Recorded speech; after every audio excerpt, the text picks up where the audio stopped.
আমার আলাদিন লেখিকা জাবিন ফোরকান পর্ব ৮। ইরামের বাবা রইজুল কিবরিয়া মারা যান যখন ইরামের বয়স ১৭। মৃত্যুটাও ছিল অনাকাঙ্ক্ষিত। ফুটপাত দিয়ে হেঁটে যাচ্ছিলেন, নিয়ন্ত্রণহীন বাস এসে সোজা তাকে পিষে চলে গিয়েছে। এ দেশে নিয়মকানুন মেনে চলা মানুষেরও জীবনের কোনো মূল্য নেই। বাবার চলে যাওয়ার পর সেই শোকে ইরামের মা মানসিক ভারসাম্য হারিয়ে বসেন। তিনি জীবিত ছিলেন ঠিকই, কিন্তু মস্তিষ্ক প্রাপ্তবয়স্কদের মতো কাজ করা বন্ধ করে দিয়েছিল। ইরাম বাড়ির বড় মেয়ে, তার ছোট দুটো ভাই রাহাত আর ইহান। রাহাতটাও যা একটু বড় ছিল, ইহান একেবারেই কোলের শিশু। মুহূর্তে গোটা পরিবারের দায়িত্ব এসে পড়ে কিশোরী ইরামের ওপর। দুই ভাই তাদের পড়ালেখা, মায়ের দেখভাল, চিকিৎসার খরচ, সাংসারিক ব্যয়, নিজের পড়ালেখা, জীবনযাপন সবকিছু। যেখানে প্রাপ্তবয়স্করাও এত কঠিন দায়িত্বে হিমশিম খায়, সেখানে ইরাম লড়ে গিয়েছে বছরের পর বছর ধরে। মায়ের চিকিৎসা জারি রেখেছে, ছোট দুই ভাইকে পড়ালেখা শিখিয়ে মানুষ করেছে। তার নিজের দিকটা কোনোদিন দেখা হয়নি। বছরে নিজের জন্য একটা পোশাক নেওয়া হতো কিনা হতো, কিন্তু ভাইদের কমতিতে রাখেনি সে কোনোদিন। সকালে নিজের পড়াশোনা, বিকালে কোচিং সেন্টারে পড়ানো, সন্ধ্যা থেকে রাত অবধি টিউশনি। নিজের জন্য কোনো সময় তার রাখা হয়নি কখনো। ভাইদের জীবনে সে কোনো বড় বোন ছিল না, ছিল মায়ের ভূমিকায়। নিজের পরিবারটা চালাতে খাটতে খাটতে কখন যে বয়সটা ৩০ ছুঁয়ে গিয়েছিল সে টেরও পায়নি। এরপরই তার জীবনে এলো অরণ্য, যে অরণ্য তাকে একটা সময় কখনো না পাওয়া সুখের স্বপ্ন দেখিয়েছিল। সেই অরণ্যে অতি যত্ন নিয়ে তার সবটুকু সুখ ধ্বংস করে দিয়ে গেল। সাইবানদের বাড়ির লিভিং রুমে জটলা পাকিয়েছে সকলে। সাইবান সোফায় বসে আছে, সামিয়া ছেলের পাশে বসেই তার গালে আইস প্যাক চেপে রেখেছেন। ছেলেটার চোখের দৃষ্টি অত্যন্ত তীক্ষ্ণ, ধারালো নজরে সে দেখছে খানিকটা দূরে দাঁড়ানো ইহানকে। কিশোর ছেলেটাও কম যায় না, ভ্রুকুচকে অত্যন্ত ঘৃণা নিয়ে দেখে যাচ্ছে সাইবানকে। বাকিরা সকলে ছড়িয়ে ছিটিয়ে দাঁড়ানো। অস্বস্তিকর নীরবতা ভেঙে প্রথম খেকিয়ে উঠল সারিকা। Great, just great. এখন ডিম থেকে সদ্য ফোটা একটা টিনেজ ছেলে এসে আমাদের বাড়িতে গুন্ডাগিরি করে যাবে, খুব ভালো। Sarika, please read the room. Misir শীতল গলায় স্ত্রীকে সতর্ক করল, তবে হঠাৎ করে মুখ খুলল ইরাম। না, সারিকা ঠিক বলেছে, বাড়ি এসে গুন্ডাগিরি করার মানার মতো বিষয় না। স্নিগ্ধ রূপ বদলে গিয়েছে, তাতে ভয় করেছে কঠোরতা এবং ধীরতা। নিজের ভাই ইহানের দিকে তাকালো সে। এই ধরনের অসভ্য আচরণ তোকে কে শিখিয়েছে ইহান? ইস, ওরা তোমাকে জবরদস্তি করতে পারে, আর আমি প্রতিবাদ করতে এলেই দোষ? মিথিলা ভাবি, রাহাত ভাইয়া, কেউ আমাকে জানানোর প্রয়োজন মনে করেনি যে তুমি আমাদের বাড়িতে গিয়েছিলে। আমি বুঝতেও পারিনি রাস্তার ওপারের বাড়িতেই তোমার বাস। আজ কিনা দুঃসাহস দেখিয়ে এই মহিলা যায় আমাদের বাড়িতে তোমার বিয়ের দাওয়াত দিতে। সিরিয়াসলি? সামিয়ার দিকে আঙুল তুলে গর্জে উঠল ইহান। বয়সে ছোট হলেও গায়ে গতরে অনেকখানি লম্বা সে। ফিনফিনে পাতলা শরীরে ঢোলা শার্ট আর ট্রাউজার। ইরামের ভ্রু কুঁচকে এলো ক্রোধে, হাতের মুঠো শক্ত করে ফেলল সে নিজেকে নিয়ন্ত্রণে। এই মহিলা আবার কি? থাপড়ে তোর দাঁত ফেলে দেব, বেয়াদব। খালামণি হয় আমাদের? খালামণি হবে তোমার? আমাদের তো সৎ খালা। ইরাম নিজের হাতটা সহসায় উঁচিয়ে ধরল, যেন উদ্দেশ্য ইহানকে চড় দেওয়া। তবে শেষ মুহূর্তে সে নিজেকে আটকে ফেলল। ইরাম নিজেকে আটকালেও আর চুপ বসে থাকলো না সাইবান। শটান উঠে পড়ল সোফা থেকে। সামিয়া শান্ত হওয়ার ইশারা সম্পূর্ণ উপেক্ষা করে আইস প্যাক মেঝেতে ছুঁড়ে ফেলে এগোলো। তাকে দেখতে শিকারীর মতো লাগছে। ইহানের মুখোমুখি দাঁড়ালো সে। কি বললি তুই পোংটা? আর একবার বল তো। সাইবান হঠাৎ করে এমন বিপজ্জনক রুদ্র মুক্তি ধারণ করায় ইহান একটু হলেও ভরকালো, তবে মাথা নত করল না। সৎ? শেষ করতেও পারল না ইহান। সাইবানের হাতে এগুলো বিদ্যুতের গতিতে ছেলেটার কলার পাকড়াও করে এক ঝটকা রীতিমতো শূন্যে তুলে ফেলল। ইহান সাইবানের হাতে ঝুলতে লাগলো, তার পা মেঝে থেকে কয়েক ইঞ্চি উপরে, যেন পুতুল মাত্র। গর্জে উঠল সাইবান। Convince me. কেন আমার এক্ষুনি তোকে কেটে কুচি কুচি করে ড্রেনে ভাসিয়ে দেওয়া উচিত না? তোর জিভ দিয়ে আগুন ঝরে, তাই না? ওই জিভ আমি আলাদিন। মাঝখানে হস্তক্ষেপ করলো ইরাম। সাইবানের বুকে এক হাত ঠেকিয়ে অন্য হাতে ছটফট করে থাকা ছোট ভাইকে সারিয়ে নিল। কয়েক কদম পিছিয়ে গিয়ে কাশতে কাশতে দীর্ঘ প্রশ্বাস টানল ইহান। হিংস্র চোখে চেয়ে রইল সাইবানের দিকে। মুখটা টকটকে লাল হয়ে গিয়েছে বেচারার। সাইবানকে জোরপূর্বক ঠেলে পিছিয়ে নিয়ে গিয়ে ইরাম দুজনের মাঝখান বরাবর দাঁড়ালো। তাকালো ইহানের দিকে। ইহান, আমার মেজাজ খারাপ হওয়ার আগে স্পষ্ট শুনে রাখ, আমাকে কেউ জোর করছে না। আমি স্বইচ্ছায় সুস্থ মস্তিষ্কে আলাদিনকে বিয়ে করতে রাজি হয়েছি, তুই কিছু না জেনে না বুঝে জন্তুর মতো একটা নির্দোষ মানুষের উপর ঝাঁপিয়ে পড়েছিস। উপরন্ত মানুষটা তোর চাইতে বয়সে অনেক বড়। আলাদিনকে এখনই সরি বলবি তুই? মাপ চা। No way! লাফিয়ে উঠল ইহান, চিৎকার করে বলল, আমি এখানে এসেছি তোমার জন্য আপু, তোমাকে বাঁচাতে। আর তুমি আমাকে উল্টো ওদের কাছে মাপ চাইতে বলছো? আমি কিচ্ছু ভুল করিনি, ঠিক করেছি, দরকার পড়লে আবার করব। কিসের বিয়ে, কিসের কি? এই বিয়ে আমি মানি না। ওই বদমাসটাকে আমি চিনি না মনে করেছো? পুরো এলাকায় ফেমাস ওর কেচ্ছাকীর্তি। আমি এমন কারোর সাথে তোমার বিয়ে কিছুতেই হতে দেব না।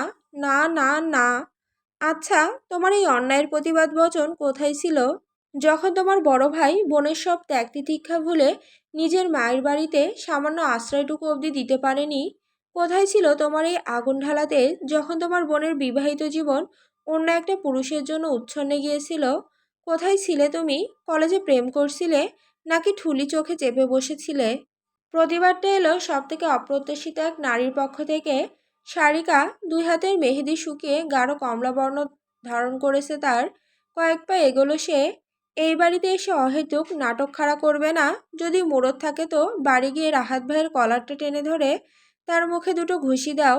আমার ভাইয়ের দিকে চোখ দিতে এলে ছোট মানুষ বলে আর খাতির করব না কিন্তু। কিছু বলতে চাইলেও এর বিপক্ষে বলার মতো আর শব্দ খুঁজে পেল না ইহান। সত্যিই তো তার মায়ের মতো বড় বোনটার জীবনের ওপর দিয়ে কালবৈশাখী বয়ে গিয়েছে, অথচ সেই ভাই হয়ে কিছুই করতে পারেনি। তার বয়স, তার অক্ষমতা তাকে আটকে দিয়েছে। একটা কিশোর ছেলের চিৎকার চেঁচামেচিতেও কেউ গোনায় ধরে না। নিজেকে অসহায় লাগলো তার। হাতের মুঠো শক্ত করে তাই নিচের দিকে তাকিয়ে রইল। যদি ক্ষমতা থাকতো এই মুহূর্তে ইরামকে নিয়ে সে বেরিয়ে যেত বাড়ি থেকে, কিন্তু নিয়ে এসে যাবেটাই বা কোথায়? বাড়িতে তো রাহাতের বউ মিথিলার হুকুম চলে। ছোট ভাইয়ের অন্তর্দ্বন্দ্ব খেয়াল করে খানিকটা নমনীয় হলো ইরাম। এগিয়ে গিয়ে ইহানের বাহু ধরে তাকে টেনে এক কোণায় নিয়ে গেল।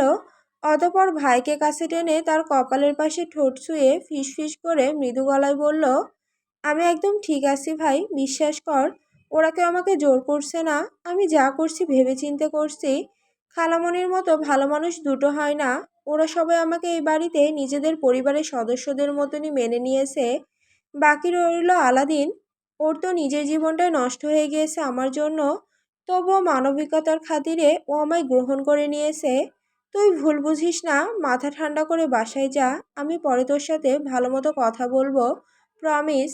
ইহান একটি দীর্ঘ প্রশ্বাস টেনে মাথা দুলিয়ে সায় জানালো। শরীর থেকে সব রাগ তার বেরিয়ে গিয়েছে শুধু বড় বোনের আদরের ছোঁয়ায়। সকলের দিকে অত্যন্ত বিতৃষ্ণার দিকে শেষ একবার তাকালেও ইহান আর ঝামেলা করলো না, চুপচাপ হনহন করে হেঁটে বাড়ি থেকে বেরিয়ে গেল। সে চলে যেতে একটি স্বস্তি নিঃশ্বাস ফেলে ইরাম ঘুরে দাঁড়ালো। সবার উদ্দেশ্যে চেয়ে বলল, আমার ভাইয়ের কাজের জন্য আমি খুবই লজ্জিত এবং দুঃখিত। সবাই প্লিজ ক্ষমা সুন্দর দৃষ্টিতে দেখবেন। মেহেদি রাতটা কিছুক্ষণ পরেই আবার আগের মতো জমজমাট হয়ে উঠল। মিসির এবং সাইবানের বন্ধুদের প্রচেষ্টায় ইজান হয়ে গিয়েছে গ্রুপের মধ্যমণি। তাকে নিয়ে কারো আগ্রহের শেষ নেই। ইরামের হাতের মেহেদি প্রায় শুকিয়ে এসেছে, তাই সুগন্ধাকে কাজে হাতে হাতে সাহায্য করলো সে। ট্রেতে করে শরবত নিয়ে এসে সকলকে পরিবেশন করে দিল। আপনার নীরব এবং অনুরাগ আরেক দফায় তাকে দেখল। বয়স শুনে যেমন চিত্র তারা মনে কল্পনা করে রেখেছিল, ইরাম তেমনটা নয়। এই কারণেই সকলে খানিক আগে অবাক হয়েছিল। এমনটা নয় যে ইরাম বেশ সুন্দরী, তার মুখবর্ণ উজ্জ্বল শ্যামলা। বয়স যে 30-এর কোঠায় সেটাও বোঝা সম্ভব তার অভিব্যক্তিতে। যুবতী মেয়েদের ভেতর একটা চাঞ্চল্য থাকে, সেখানে ইরামের ভেতর রয়েছে শীতলতা, প্রশান্ত অনুভব। বয়সের সঙ্গে মানানসই তার চালচলন। ইজান কেঁদে উঠলে যেভাবে ছেলেকে সামলাচ্ছে, অপরদিকে কাজেও বেশ সাহায্য করছে, সেটা দেখলেই তার পারদর্শিতার পরিচয় পাওয়া যায়। ইরাম আর সাইবানকে হুট করে পাশাপাশি দেখলে সত্যি ভীষণ বেমানান লাগে। তবে সময়ের সাথে সাথে মনে হয় দুজনকে একে অপরের সঙ্গে অদ্ভুতভাবে মানিয়েছে। মূলত সেই কারণেই বন্ধুদের দল হঠাৎ করে ইরামকে দেখে বিস্মিত হয়ে গিয়েছিল। তাদের ইম্যাচিওর ডিজে এক ম্যাচিওর মেয়ের সঙ্গে জুড়ে যাচ্ছে, বিষয়টা ভাবলেও কেমন অবাস্তব মনে হচ্ছে। সাইবানের মতো পাগলাটে ঘোড়ার সঙ্গে ইরামের মতো শান্তশিষ্ট প্রয়োজনে রুষ্ট নারী কিভাবে একটা সংসার সাজাবে সেটা কল্পনা করার সাধ্যও আপাতত কারো হচ্ছে না। বন্ধুদের দল থেকে খানিকটা সময়ের জন্য নিজেকে ছাড়িয়ে অনুরাগ এলো কিচেনে। তার হাতে মিষ্টি লেপ্টে গিয়েছে, কেমন চিটচিটে লাগছে। এই বাড়ির নারী নক্ষত্র তার চেনা, সেই ছোট্টবেলা থেকেই যাতায়াত। কোথায় কি আছে সব তার মুখস্থ। সিংকে হাত ধুয়ে তোয়ালেতে হাত মুছে নিচ্ছিল সে। ঠিক এমন সময় পেছনে ভিন্ন এক অস্তিত্বকে টের পেল। সুঘ্রাণটা নাকে এসে ঠেকল। ওই শরীরের ঘ্রাণ তার খুব চেনা। ভুল হওয়ার কোনো সুযোগ নেই। কেমন আছেন অনুরাগ? ধীরে সুস্থে ঘুরে দাঁড়ালো অনুরাগ। তার সামনে দণ্ডায়মান সারিকা জলজলে দৃষ্টিতে চেয়ে আছে। সিল্কি চুলগুলো কাঁধের দুপাশে ছড়িয়ে পড়েছে। অপূর্ব মায়ামায়া লাগছে মুখটা। কতদিন পরে দেখলো অনুরাগ মুখটা। হিসেব নেই। দৃষ্টি এড়িয়ে গেল সে। তাকালো তির্যকভাবে সারিকা যেখানে দাঁড়িয়ে, ঠিক তার পেছনের টেবিলের দিকে। ভালো, এক শব্দে জবাব দিল অনুরাগ। সারিকাও বুঝি কথা হারিয়ে ফেলেছে। নীরবে দাঁড়িয়ে নিজের পায়ের দিকে তাকিয়ে রইল রমণী। অনুরাগ গলা খাকারি দিয়ে সোজা হয়ে দাঁড়ালো। কতদিনের জন্য আশা হলো বিয়ে শেষে চলে যাবেন। চোখ পিটপিট করলো সারিকা, যেন ঘর থেকে বেরিয়ে এসেছে। তেমনটাই পরিকল্পনা ছিল, কিন্তু আমাদের অ্যাপার্টমেন্টে রিনোভেশনের কাজ শুরু হচ্ছে। ও চাই আমি ততদিন বাবার বাড়িতেই থাকি। ও পরিহাসের হাসি হাসলো অনুরাগ। একটুখানি, ঠিক পরক্ষণেই নিজেকে সামলে নিল। চোখে আঙুল চালিয়ে সোজা হয়ে দাঁড়ালো। যাকে শুনে ভালো লাগলো যে আপনি সুখে আছেন। সারিকার ঠোঁটে অতি সূক্ষ্ম এক বেদনার হাসি ফুটল বুঝি। অনুরাগ দেখল না, দেখতে চাই না, শুধু কষ্ট বাড়ে। আমি যাই, আমাকে বোধহয় ওরা খুঁজছে। একটা বাহানা দিয়ে হনহন করে কিচেনের বাইরের দিকে এগোলো অনুরাগ। তবে সারিকার কণ্ঠস্বর তাকে জমে যেতে বাধ্য করলো। আপনি বিয়ে করছেন না কেন? প্রথমটায় কিছুই বলল না অনুরাগ। সারিকা ঝাপসা দৃষ্টিতে দেখল। তার কাঁধ জোড়া উঁচু হয়ে আবার ঝুলে পড়ল। সামান্য শব্দ তুলে হাসলো এবার সিনহাদের ছেলে। অতঃপর একটা দীর্ঘশ্বাস ফেলে বলল, বিয়ে এখনো সময় হয়নি। ভগবান যখন চাইবেন তখন হয়ে যাবে, চিন্তা নেই। এটুকু বলেই অনুরাগ বেরিয়ে গেল কিচেন থেকে। সারিকা ঠায় দাঁড়িয়ে রইল। যতক্ষণ বান্দাকে দেখা গেল, কখন যে তার বাম চোখ বেয়ে এক ফোঁটা অশ্রু গড়িয়ে পড়ল সে টেরটুকু পেল না। দ্রুত শাড়ির আঁচল দিয়ে চোখ মুছে ফেলে চেহারায় জোরপূর্বক শান্তভাব ফুটিয়ে সে কিচেনের বাইরের দিকে হাঁটা দিল। যেই না সে বাইরে পা রেখেছে, অমনি এক অনাকাঙ্ক্ষিত দৃশ্যের সম্মুখীন হলো। দেওয়ালের পাশে একদম নিঃশব্দে দাঁড়িয়ে আছে ইরাম, হাতে খালি গ্লাস ভর্তি ট্রে। খুব সম্ভবত কিচেনে এসব রেখে যেতে এসেছে। সারিকা ভ্রুকুচকে খানিকটা শত্রুভাবাপন্ন দৃষ্টিতে তাকালো। এই মেয়ে কিছু শুনেছে নাকি? অথচ ইরাম যেমন শান্ত ছিল তেমনই শান্ত রইল। এগিয়ে এসে একদম নীরবে সারিকাকে পাশ কাটিয়ে কিচেনের ভেতরে আড়াল হয়ে গেল সে। ভোর রাত 4টা বেজে এসেছে। আর কিছুক্ষণ বাদেই ফজরের ওয়াক্ত শুরু হয়ে যাবে। অথচ ইরামের চোখে কোনো ঘুম নেই। ইজান তার বুকের ওপর পরম শান্তিতে নিদ্রাচ্ছন্ন। সারাদিনের কার্যক্রমে ওইটুকু দুধের বাচ্চা এমনভাবে ঘুমাচ্ছে যে একবারও ইরামকে জ্বালাতন করার জন্য জেগে ওঠেনি। ইরামের শরীর যেন ঝিম ধরে আছে। আর মাত্র কয়েক ঘন্টা, এরপরই তার জীবন নেবে এক নতুন মোড়। সে কি পারবে এই লড়াইয়ে টিকে থাকতে? জীবনটা তো তার জন্য কখনোই ভালো কিছু বয়ে আনেনি। নানান চিন্তা তাকে বিশ্রাম নিতে বাধা দিচ্ছে। শেষমেশ ইরাম হার মানল। ইজানকে বিছানায় শুয়ে কোলবালিশ দিয়ে মাঝখানে রেখে উঠে এলো। এলোমেলো চুলগুলো আঁচড়ে খোপা বেঁধে ওড়না গায়ে জড়িয়ে বেরিয়ে এলো বাইরে। সারা বাড়ি আধা অন্ধকার। সকলেই নিজেদের ঘরে বিশ্রাম নিচ্ছে। সকাল হতে ব্যস্ততা শুরু হবে। ইরামতি নিঃশব্দে কিচেনে গিয়ে 1 কাপ চা বানালো নিজের জন্য। অতঃপর গরম ধোয়া ওঠা কাপ নিয়ে হাঁটতে হাঁটতে বাইরের বাগানে গেল। শেষ রাতের খোলা ঠান্ডা বাতাসে প্রাণ জুড়িয়ে এলো বুঝি। গরম চা মস্তিষ্কের অনেক প্যাঁচ খুলতেও সাহায্য করছে। ইরাম যখন সবেমাত্র একটু স্বস্তি অনুভব করছিল, তখনই খেয়াল করলো বাড়ির লোহার মেহিন গেট হালকা খোলা। সেখানে দিয়ে নিঃশব্দে গুটি গুটি পায়ে ভেতরে ঢুকছে কেউ। প্রথমে আফসায় দেখা গেল। চোর টোর নাকি? ইরাম উত্তেজিত হয়ে কয়েক পা এগিয়েই থেমে গেল। সাইবান চোরের মতো ভেতরে ঢুকছে, পরনে কালো সিল্কের পাজামা সেট, ঘুমানোর পোশাক, চোখে মুখে একটা ধূর্ততা, সঙ্গে দুষ্টুমির ছাপ। নিশ্চয়ই কোনো কার্যসিদ্ধি করে এসেছে। তবে সব থেকে অবাক করা ব্যাপার, সাইবানের পায়ের কাছে কিছু ছোট্ট প্রাণীর অস্তিত্ব। 3টে ছোট ছোট ইঁদুর। হ্যাঁ, একদম মুরগির বাচ্চার সাইজের, সাদা এবং বাদামি বর্ণের ইঁদুরের ছানা। ইরাম প্রথমে নিজের চোখকে বিশ্বাস করতে পারল না। সাইবান বেশ খানিকটা এগিয়ে আসার পর ইরামকে দেখে থমকালো। তবে চোখে মুখে কোনো অভিব্যক্তি ফুটতে দিল না, শুধু হালকা একটু কেশে শুধালো, ঘুমাননি এখনো? তবে ইরামের সমস্ত মনোযোগ এখন সাইবানের পায়ের কাছে ঘুরঘুর করতে থাকা ইঁদুরের ছানার দিকে। তুমি কোথা থেকে ইঁদুর ধরে এনেছো?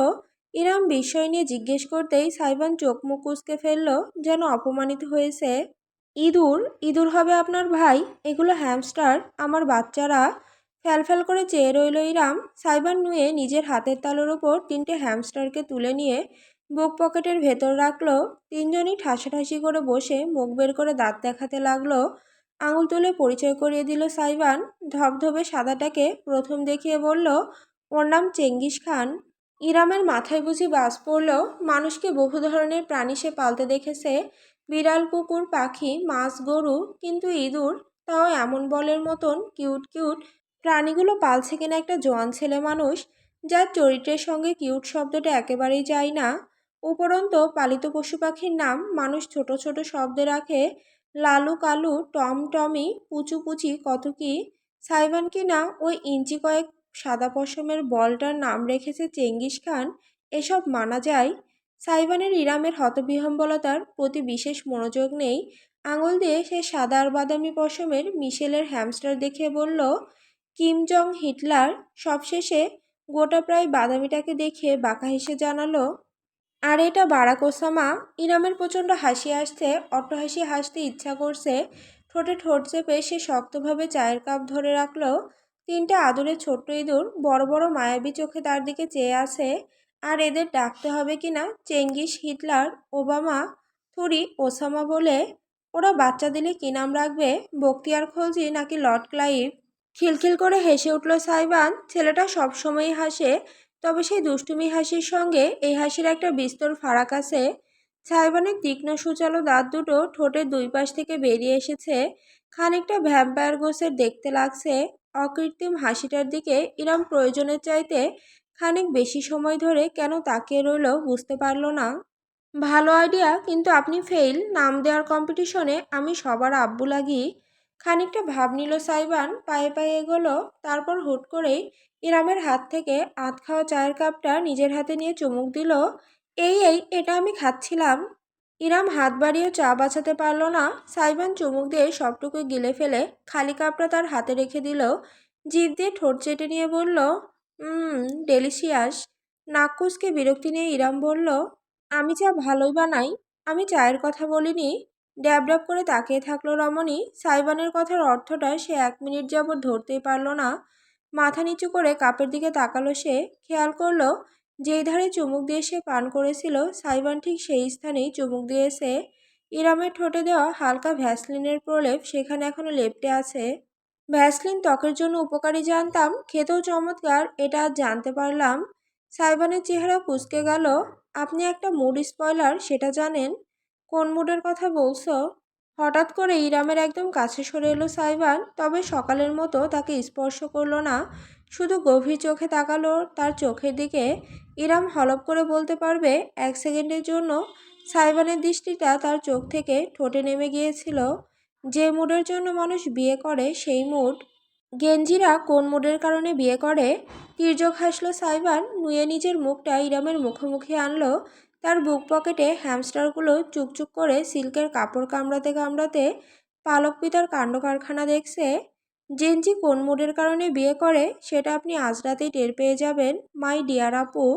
চোখ বড় বড় করে ফেলল ইরাম। সাইবান আরেকটু বিস্তৃত হেসে যুক্ত করলো, অন সেকেন্ড থট, এবার থেকে আমার আপু ডাকটা পরিহার করা উচিত, তাই না? কি নামে ডাকি আপনাকে বলুন তো? তুমি না নাম দিতে ওস্তাদ, তোমার মুখ থেকেই শুনি। দাঁতে ঠোঁট কামড়ে গভীরতম দৃষ্টিতে তাকালো সাইবান। তার ভ্রু পিয়ার্সিং জলজল করে উঠল ভোরের কমলা বালই। দিলেন তো ঘেটু করে। আমার বউকে আমি কি নামে ডাকবো জানতে পারলে আপনি সইতে পারবেন না আপু। এতটাও দুর্বল মনে হয় আমাকে? Slow sexy.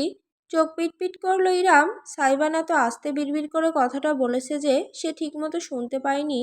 কি বললে? বিরাট হাসলো সাইবান, দূরে সরে দাঁড়িয়ে এবার জোর গলায় বলল, স্লোফ্লেক্স, see you at our wedding soon. স্যালুটের ভঙ্গি করে সাইবান নিজের হ্যামস্টার বাচ্চাদের আদর করতে করতে হেলে দুলে ঘরের ভেতর চলে গেল।